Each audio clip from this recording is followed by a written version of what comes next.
झीलों का शहर कहलाने वाला। लेकिन क्या आप जानते हैं कि इस खूबसूरत शहर की असली ताकत उसकी झीलों में नहीं बल्कि एक ऐसे किले में छिपी है जिसने 200 साल तक सत्ता की कहानी लिखी। आज हम बात करेंगे उस ऐतिहासिक दुर्ग की जो 1723 के आसपास एक अफगान योद्धा ने बनवाया। कैसे एक सैनिक ने मुगलों की कमजोरी का फायदा उठाकर अपनी रियासत खड़ी कर दी।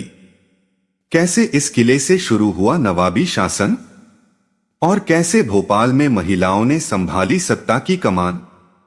आज के इस पहले भाग में हम जानेंगे किला कब बना, किसने बनवाया और किसका राज चला। तो वीडियो को अंत तक जरूर देखिए क्योंकि कहानी अभी शुरू हुई है। मध्य प्रदेश की राजधानी का इतिहास केवल झीलों और आधुनिक इमारतों तक सीमित नहीं है बल्कि इसकी जड़ें उस दौर में छिपी हैं जब मध्य भारत की धरती पर मुगल सत्ता कमजोर हो रही थी और क्षेत्रीय सरदार अपनी स्वतंत्र रियासतें स्थापित कर रहे थे। और इसी ऐतिहासिक उथल पुथल के बीच 18वीं शताब्दी के प्रारंभ में अस्तित्व में आया जिसका निर्माण लगभग 1723 ईस्वी के आसपास माना जाता है। और इसके संस्थापक थे अफगान मूल के योद्धा जो पहले मुगल सेना में कार्यरत थे, लेकिन औरंगजेब की मृत्यु के बाद जब मुगल साम्राज्य का केंद्रीकृत नियंत्रण ढीला पड़ा तो उन्होंने मालवा क्षेत्र में अपनी स्वतंत्र सत्ता स्थापित करने का अवसर देखा। वे मूलतः तिराह अफगानिस्तान के पठान थे और अपनी सैन्य दक्षता, कूटनीति और साहस के बल पर उन्होंने सीहोर, बेरासिया और आसपास के इलाकों पर धीरे धीरे अधिकार जमाया। फिर उन्होंने एक ऐसे स्थान की तलाश की जो प्राकृतिक रूप से सुरक्षित हो, जहां पहाड़ियां रक्षा कवच का काम करें और जल स्रोत जीवन तथा सुरक्षा दोनों प्रदान करें। तब उनकी नजर पड़ी उस क्षेत्र पर जिसे पहले भोजपाल कहा जाता था, जिसका संबंध 11वीं शताब्दी के परमार शासक से जोड़ा जाता है। कहा जाता है कि राजा भोज ने यहाँ एक विशाल बांध और जल संरचना का निर्माण कराया था जिससे यह इलाका जल समृद्ध बना और संभवतः भोजपाल नाम कालांतर में भोपाल बन गया। किंतु आधुनिक भोपाल शहर और उसकी राजनीतिक पहचान का वास्तविक सूत्रपात दोस्त मोहम्मद खान के हाथों हुआ। उन्होंने यहाँ फतेहगढ़ किले की नींव रखी जो उनकी नवस्थापित रियासत की सैन्य और प्रशासनिक धुरी बना। यह किला केवल शत्रुओं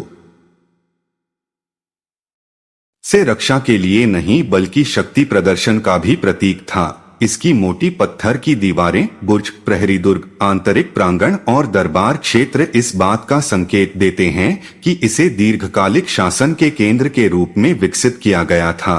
दोस्त मोहम्मद खान ने स्थानीय राजपूत सरदारों से संघर्ष भी किया और कई बार समझौते भी किए। उनकी नीति केवल युद्ध पर आधारित नहीं थी बल्कि विवाह संबंधों और राजनीतिक गठबंधनों पर भी आधारित थी। उन्होंने अपनी सत्ता को स्थिर करने के लिए स्थानीय शक्तियों को साथ जोड़ा। धीरे धीरे भोपाल एक संगठित रियासत के रूप में उभरा।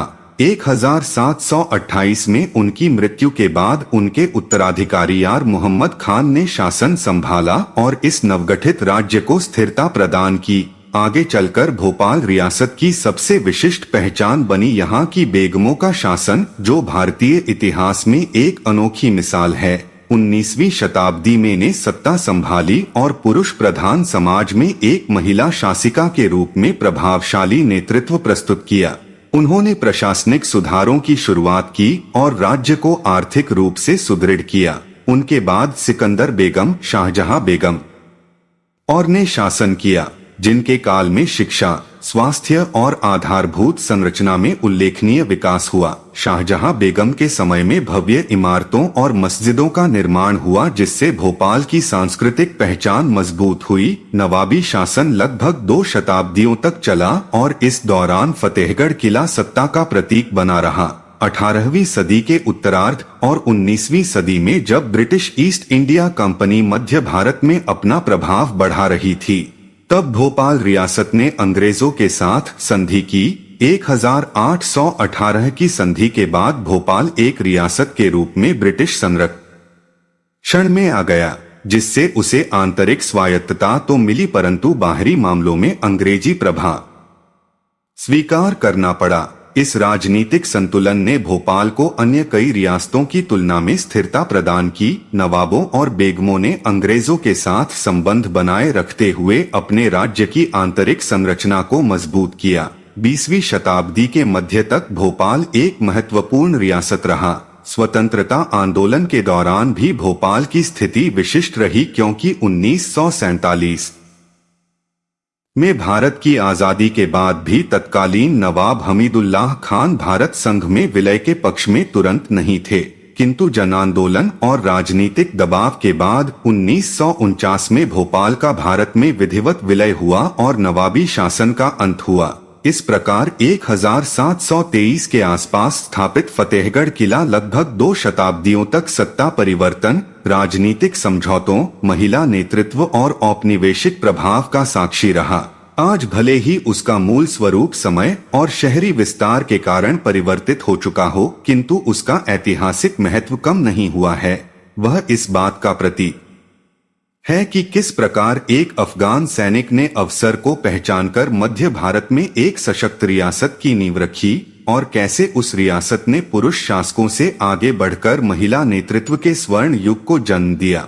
इसलिए जब हम पूछते हैं कि भोपाल किला कब बना और किसका राज था, तो उत्तर केवल एक तिथि या एक नाम तक सीमित नहीं रहता, बल्कि यह 1723 से आरंभ होकर दोस्त मोहम्मद खान से लेकर भोपाल की बेगमों और अंततः भारतीय गणराज्य तक फैली एक विस्तृत ऐतिहासिक यात्रा बन जाता है, जो मध्य प्रदेश के इतिहास में एक विशिष्ट और प्रेरक अध्याय के रूप में दर्ज है।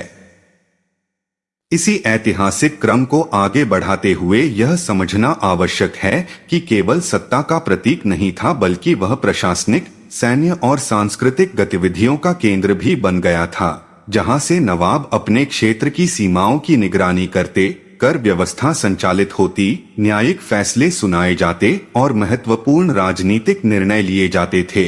किले की संरचना इस प्रकार बनाई गई थी कि बाहरी आक्रमण की स्थिति में भीतर लंबे समय तक टिके रहना संभव हो। मोटी दीवारों के भीतर अनाज भंडारण, अस्त्र शस्त्र रखने के स्थान और सैनिकों के ठहरने की विशेष व्यवस्था थी। कहा जाता है कि किले के भीतर से झीलों की ओर जाने वाले कुछ गुप्त मार्ग भी थे, जिनका उपयोग आपात स्थिति में किया जा सकता था, और यद्यपि इन सुरंगों के बारे में पुख्ता ऐतिहासिक प्रमाण सीमित हैं, फिर भी स्थानीय परंपराओं में उनका उल्लेख मिलता है। दोस्त मोहम्मद खान के बाद जब नवाबी शासन स्थिर हुआ, तो भोपाल धीरे धीरे एक संगठित रियासत के रूप में प्रतिष्ठित हुआ। 18वीं सदी के उत्तरार्ध में मराठा शक्ति के उदय ने मध्य भारत की राजनीति को प्रभावित किया और भोपाल को भी सामरिक संतुलन साधना पड़। नवाबों ने समय समय पर समझौते कर अपने राज्य की सीमाओं और स्वायत्तता की रक्षा की। 19वीं सदी में जब ने शासन संभाला, तो उन्होंने पर्दा प्रथा के बंधनों को तोड़कर प्रत्यक्ष रूप से प्रशासन की कमान अपने हाथ में ली। यह उस दौर में एक असाधारण घटना थी। उनके शासन में किले के आसपास के क्षेत्रों का पुनर्गठन हुआ, राजस्व व्यवस्था को व्यवस्थित किया गया और सेना को पुनर्गठित किया गया। उनके बाद सिकंदर बेगम ने भी सैन्य प्रशिक्षण और अनुशासन पर विशेष ध्यान दिया, जिससे भोपाल की रक्षा व्यवस्था मजबूत बनी रही। शाहजहां बेगम के समय में सांस्कृतिक और स्थापत्य विकास ने नई ऊंचाइयां छुईं और भोपाल एक शिक्षित तथा कलात्मक नगर के रूप में पहचाना जाने लगा। ने शिक्षा सुधारों को प्राथमिकता दी, विद्यालयों और चिकित्सा संस्थानों की स्थापना करवाई, जिससे भोपाल सामाजिक प्रगति की दिशा में आगे बढ़ा। इस पूरी अवधि में फतेहगढ़ किला शासन की निरंतरता का प्रतीक बना रहा। ब्रिटिश काल में 1818 की संधि के बाद भोपाल ने अंग्रेजों के प्रति निष्ठा दिखाई, जिसके परिणामस्वरूप 1857 के विद्रोह के समय भोपाल अपेक्षाकृत शांत रहा और अंग्रेजों ने इसे एक विश्वसनीय सहयोगी के रूप में देखा। इससे रियासत की आंतरिक स्वायत्तता बनी रही। हालांकि बाहरी नीति पर ब्रिटिश प्रभाव स्पष्ट था। 20वीं सदी में स्वतंत्रता आंदोलन की लहर जब देश भर में फैली, तो भोपाल भी उससे अछूता नहीं रहा। यहाँ प्रजामंडल आंदोलन उभरा जिसने जनप्रतिनिधित्व और लोकतांत्रिक अधिकारों की मांग की। अंततः 1949 में भोपाल का भारत संघ में विलय हुआ और नवाबी शासन का समापन हो गया। किंतु किले की ऐतिहासिक स्मृति आज भी पुराने भोपाल की गलियों और स्थापत्य अवशेषों में जीवित है। यह स्मरण दिलाती है कि 1723 में एक अफगान सैनिक द्वारा रखी गई नींव ने कैसे 2 शताब्दियों तक एक स्वतंत्र रियासत को जन्म दिया, जिसने महिला नेतृत्व, सांस्कृतिक समृद्धि और राजनीतिक संतुलन का अद्वितीय उदाहरण प्रस्तुत किया। और इस प्रकार भोपाल किले की कहानी केवल निर्माण और शासन तक सीमित नहीं बल्कि संघर्ष, कूटनीति, सामाजिक परिवर्तन और अंततः लोकतांत्रिक भारत में विलय की व्यापक ऐतिहासिक यात्रा का प्रतीक बन जाती है। इस ऐतिहासिक यात्रा को और आगे बढ़ाए तो स्पष्ट होता है कि का किला और उससे जुड़ी नवाबी सत्ता केवल राजनीतिक संरचना नहीं थी, बल्कि यह सांस्कृतिक समन्वय का भी केंद्र थी, जहां अफगानी परंपरा, मुगल प्रशासनिक शैली और स्थानीय मालवा संस्कृति का अनोखा संगम दिखाई देता था। के आसपास धीरे धीरे बस्तियां विकसित हुई, बाजार बसे, मस्जिदें और इमारतें बनी और एक संगठित नगर का स्वरूप उभरा। किले के भीतर होने वाली दरबार सभाएं केवल शासन का माध्यम नहीं बल्कि शक्ति प्रदर्शन का प्रतीक भी थीं, जहां सैनिक अनुशासन, राजस्व व्यवस्था और कूटनीतिक संदेश एक साथ संचालित होते थे। नवाबों ने अपने शासन को वैधता देने के लिए धार्मिक और सामाजिक संरचनाओं को संरक्षण दिया, जिससे जनता में विश्वास बना रहे। बेगमों के दौर में प्रशासनिक पारदर्शिता और लोकहित की नीतियों ने भोपाल को अन्य रियासतों से अलग पहचान दी। विशेषकर और के समय शिक्षा, स्वास्थ्य और महिला अधिकारों पर जो कार्य हुए, उन्होंने राज्य को प्रगतिशील दिशा दी। किले की दीवारों के भीतर लिए गए निर्णयों का प्रभाव दूरस्थ गांवों तक पहुंचता था। भूमि व्यवस्था में सुधार, सैनिक पुनर्गठन और न्यायिक प्रक्रियाओं के माध्यम से शासन को व्यवस्थित रखा गया। 19वीं और 20वीं सदी में जब रेलवे और आधुनिक संचार माध्यमों का विस्तार हुआ, तब भी किला ऐतिहासिक पहचान का केंद्र बना रहा। हालांकि प्रशासनिक गतिविधियां धीरे धीरे नए भवनों में स्थानांतरित होने लगीं। स्वतंत्रता के बाद जब भोपाल का भारत में विलय हुआ तो नवाबी प्रतीक के रूप में किले की भूमिका समाप्त हो गई, किंतु उसका ऐतिहासिक और सांस्कृतिक महत्व बना रहा। आज भी पुराने भोपाल की संरचना, संकरी गलियां और झीलों के किनारे खड़ी प्राचीन दीवारें उस दौर की स्मृतियों को संजोए हुए हैं। यह किला इस बात का साक्षी है कि किस प्रकार 1723 के आसपास स्थापित एक सामरिक दुर्ग ने 2 शताब्दियों तक सत्ता, संघर्ष, समझौते और सामाजिक परिवर्तन की कहानी को अपने भीतर समेटे रखा। और यही कारण है कि जब हम भोपाल किले के निर्माण और उसके शासन की चर्चा करते हैं तो वह केवल एक तिथि या शासक का उल्लेख नहीं बल्कि मध्य भारत के राजनीतिक, सांस्कृतिक और सामाजिक इतिहास की विस्तृत गाथा बन जाता है, जो आज भी शोधकर्ताओं, इतिहास प्रेमियों और स्थानीय जनमानस के लिए आकर्षण और गौरव का विषय है। इतिहास के इस प्रवाह को और गहराई से देखें तो समझ आता है कि केवल सत्ता का केंद्र नहीं बल्कि मनोवैज्ञानिक प्रभाव का भी प्रतीक था, क्योंकि किसी भी रियासत में किला शक्ति, स्थिरता और सुरक्षा का संदेश देता है। और 18वीं शताब्दी में जब चारों ओर राजनीतिक अस्थिरता थी, तब द्वारा स्थापित यह दुर्ग जनता के लिए आश्वासन और विरोधियों के लिए चेतावनी दोनों था। किले की ऊंचाई से झीलों और आसपास की पहाड़ियों पर निगरानी रखी जा सकती थी, जिससे किसी भी संभावित आक्रमण की सूचना समय रहते मिल सके। यही सामरिक विशेषता भोपाल को अन्य कई छोटे ठिकानों से अलग बनाती थी। समय के साथ जब नवाबी शासन स्थिर हुआ तो किले का उपयोग केवल सैन्य गतिविधियों तक सीमित नहीं रहा, बल्कि यहाँ प्रशासनिक अभिलेख रखे जाने लगे, कर वसूली का लेखा जोखा संजोया जाता और न्यायिक आदेश जारी होते।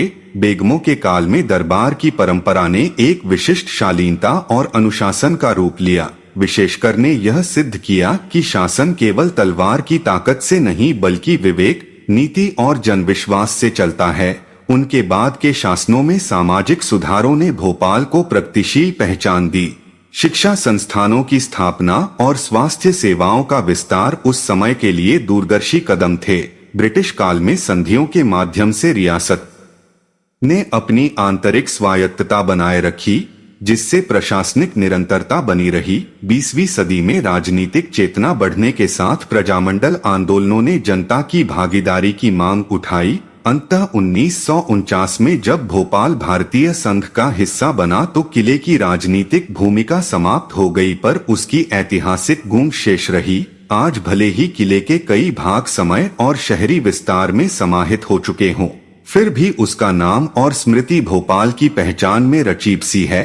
यह उस दौर की याद दिलाता है जब 1723 के आसपास रखी गई नींव ने एक स्वतंत्र रियासत को जन्म दिया, जिसने लगभग 2 शताब्दियों तक मध्य भारत की राजनीति, संस्कृति और समाज को दिशा दी।